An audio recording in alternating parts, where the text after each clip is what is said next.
글로벌 증시 마감 시황 전해드리겠습니다. 이날은 유럽, 미국 모두 다 하락을 했습니다. 파월 의장의 발언이 이제 미국장이 열리면서 한 10시쯤 이제 시작을 하게 됐었는데요. 이러한 부분을 미리 걱정했고 또 이 말이 나오자마자 또 실망을 하는 시장의 흐름이었습니다. 자, 우선 종가부터 체크를 해보겠습니다. 다우지수가 1.7%, S&P 500 1.5, 그리고 나스닥 지수 1.2%로 하락을 했습니다. 전반적으로 나스닥이 더 많이 밀릴 것이다라는 그런 말도 있었지만 뚜껑을 열어보니까 경기 침체에 대한 우려가 더 커지면서 기술주도 부진했지만 특히 이렇게 다우지수에 있는 민감주들의 흐름도 상당히 안 좋게 나와줬습니다.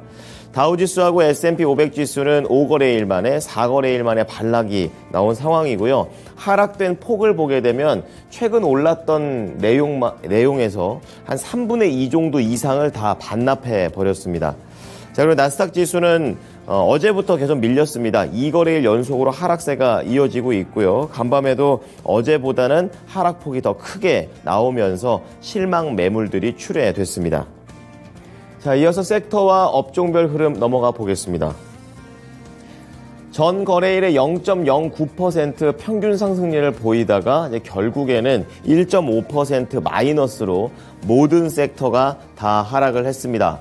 그 중에서 그나마 선방한 게 경기 방어적인 성격을 띠고 있는 필수 소비재였습니다. 0.9%대 하락을 보여줬고요. 가장 부진했던 것은 금융이었습니다. 침체에 대한 우려가 높아지면서 2.6% 하락을 했고 또 이 내부적으로는 은행주가 가장 크게 밀렸습니다. 그 다음에 두 번째로 많이 밀린 게 부동산입니다. 2.5% 은행주하고 비슷한 그런 모습을 보여줬었는데요. 역시 이자에 대한 부담이 커지는 그런 환경이 앞으로 계속 올 것이다라는 게 이제 파월 의장 발언에서 나왔기 때문에 확실히 밀리는 모습이었고요. 그리고 소재 쪽도 만만치 않게 밀렸습니다. 1.9% 하락을 했었는데요. 이날은 소재에서 비철금속 관련된 내용들이 거의 다 하락을 했습니다.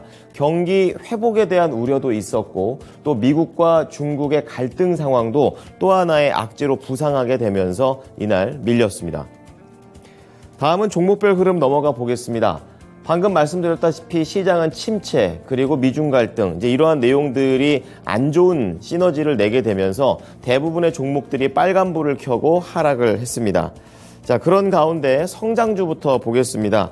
이러한 긴축 발언에 직격탄을 입는 그런 부분이 되겠는데요.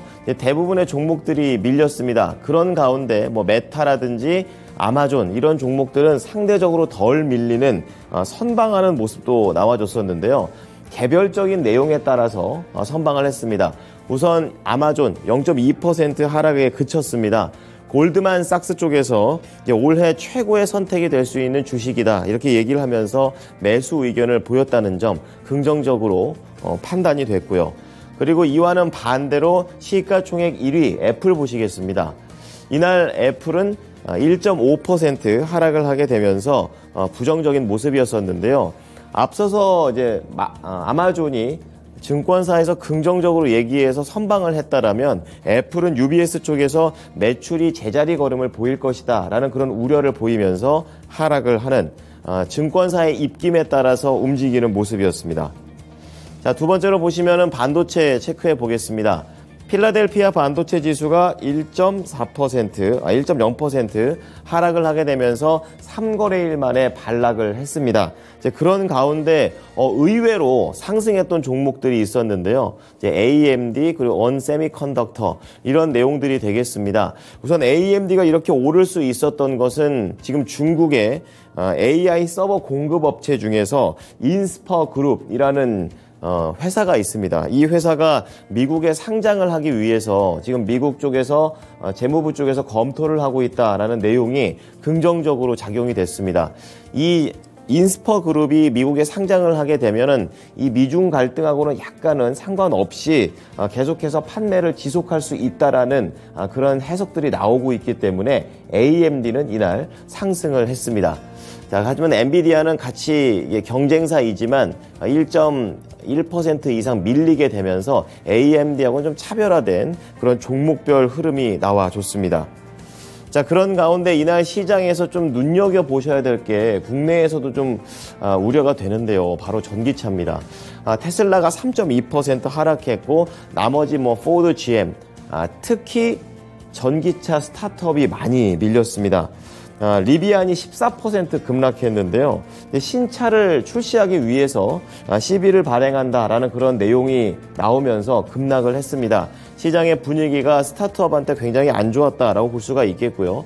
이렇게 리비안이 하락을 하면서 루시드 모터스, 같은 스타트업이죠. 5.7% 하락했고 자동차뿐만이 아니라 전고체 배터리 쪽에서 퀀텀스케이프 5.4% 하락, 그리고 소재 쪽에서 알버말 3.1% 하락을 하게 되면서 안 좋았습니다. 그리고 앞서 중국과의 이런 갈등 관계가 또 하나의 악재로 부상했다라고 말씀을 드렸는데 이게 전기차 쪽으로 좀 파장이 있습니다. 중국의 친강 외교부장이 지금 미국이 중국의 압박을 멈추지 않으면 미국과 중국의 관계는 상당히 안 좋아지면서 재앙적인 결과를 낳을 수 있다 이렇게 얘기했습니다. 이 친강 외교부장은 앞서서 미중 갈등이 고조됐었을 때 미국에 대해서 좋게 얘기했던 그런 인물이었죠. 시장에서도 영향력이 있었습니다. 이제 이런 사람이 지금 말을 바꾸게 됐다라는 점 악재가 됐고요. 이 전기차 내에서 중국의 전기차 니오가 3.6%, 샤오퐁 7.9%, 그리고 리오토 5.6% 이렇게 하락률을 보여줬습니다. 그리고 왼쪽 하단에 금융주들 있는데요. 앞서서 은행주들이 안 좋다고 말씀을 드렸습니다.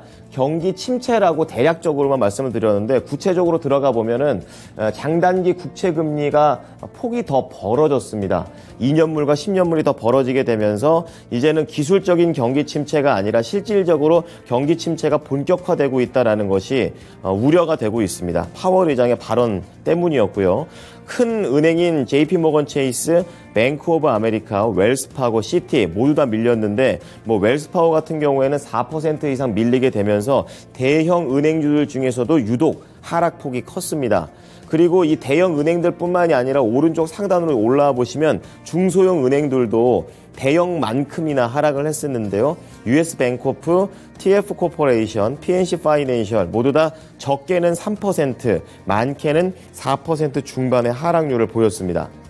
마지막으로 이러한 시장에서 선방을 했던 항공주 보겠습니다.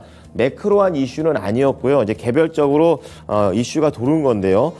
우선은 미국의 법무부가 미국의 LCC인 제트블루 그리고 아메리칸 에어라인이 지금 인수를 하려는 것을 제동을 걸었습니다. 이제 그렇게 되면서 이것 때문에 올 수 있는 긍정적인 그런 내용들이 일부 좀 지연됐다는 측면에서 경쟁사들이 전반적으로 올랐습니다. 델타가 1.5% 그리고 유나이티드 에어라인이 2.9% 상승하면서 마감했습니다. 자, 특징주 넘어가 보겠습니다. 메타 플랫폼스입니다. 선방을 했는데요. 추가 감원 소식이 나오게 되면서 선방을 한 겁니다. 작년에도 11,000명 해고를 했는데 올해 들어도 추가 해고를 하는 겁니다. 앞서서 이 해고를 처음 했었을 때 저커버그 CEO가 추가 해고는 없을 것이다 이렇게 얘기했는데 말을 또 바꾼 내용이 되겠고요.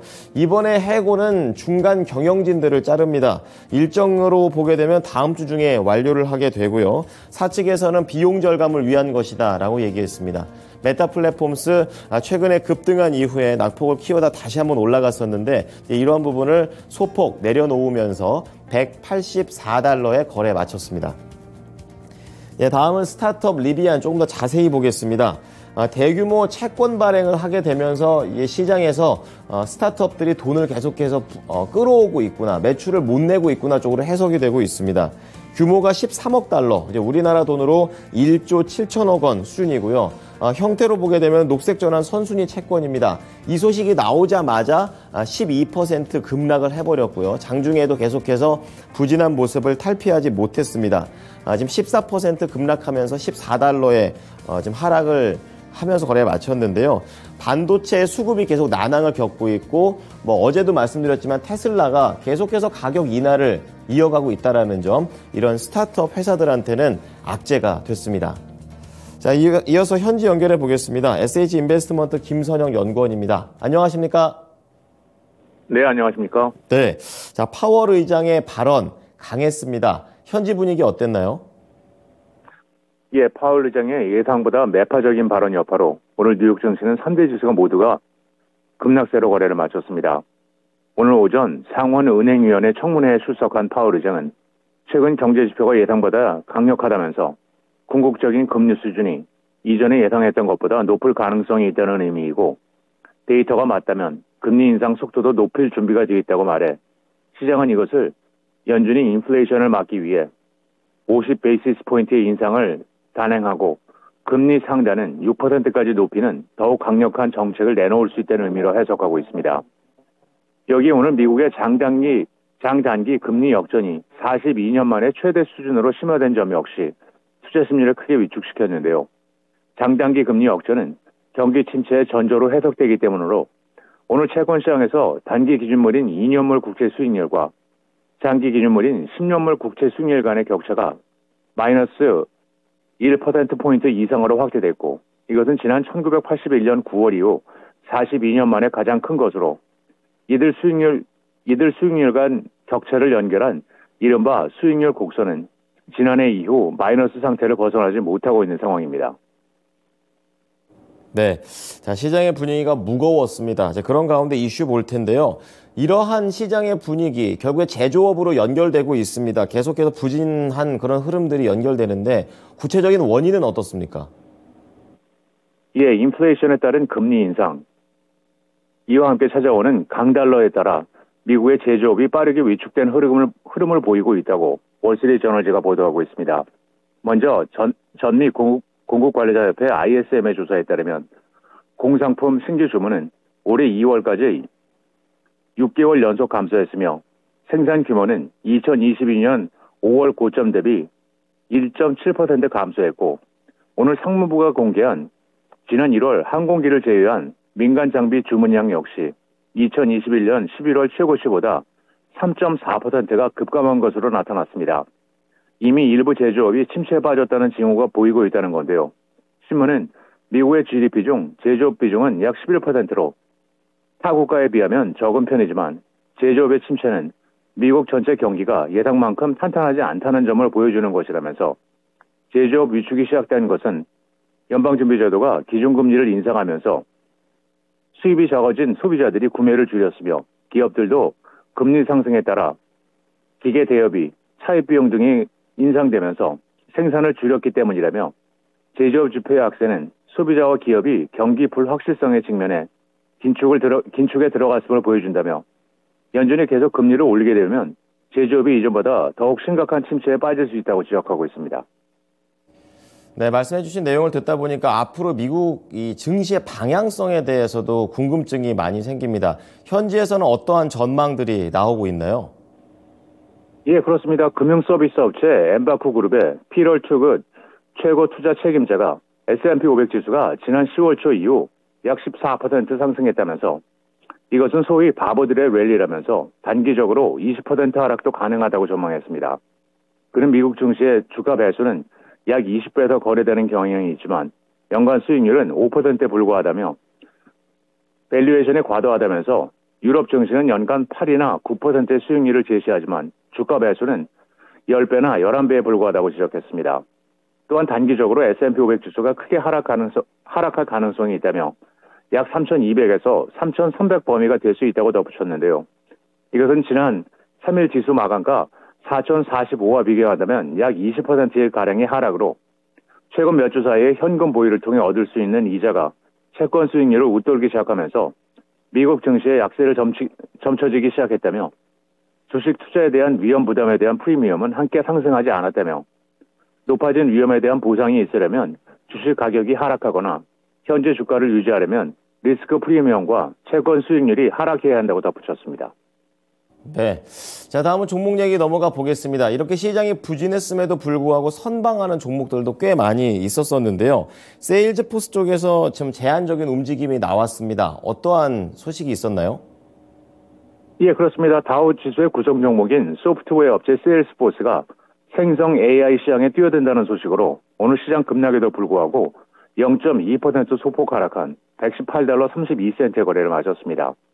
세일즈포스는 트레일블레이저 DX 개발자 컨퍼런스에서 회사의 기존 AI 플랫폼인 아인슈타인의 생성 AI 기능을 부가한 아인슈타인 GPT를 조만간 선보일 것이라고 말했는데요.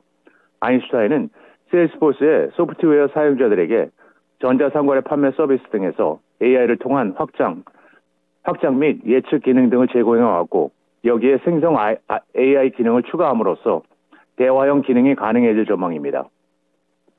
네, 다시 한번 또 AI와 관련된 내용들이 나오고 있습니다. 자, 내일 예정된 경제 지표 그리고 실적 발표를 앞둔 기업들은 어떤 게 있을까요?